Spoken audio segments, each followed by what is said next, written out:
На фестивала на Белия муж в Белоградчик се виждаме с Брацо или Братислав от сръбския град Свърлик.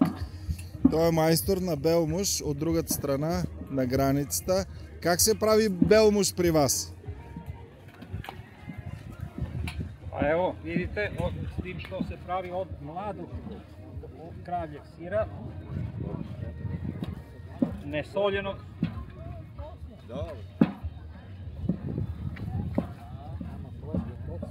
Sira se rastapa, vraća se u prvobitni položaj, znači bude poput mleka ponovo.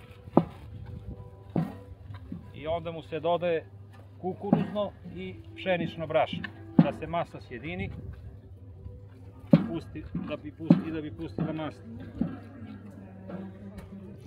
А там в Свърлик си имате Белмужиада, голям фестивал. Да, ние имamo фестивал Белмужиада, koji već ima tradiciju od 20 godina. Браво. Разбрах, че има 30 човека готвят, 30 казана. Između 30 и 40 казана има koji prave. Браво. Imamo znači oko 80 štandova. Tu su domaći proizvodi, domaći kolači, domaće radinosti.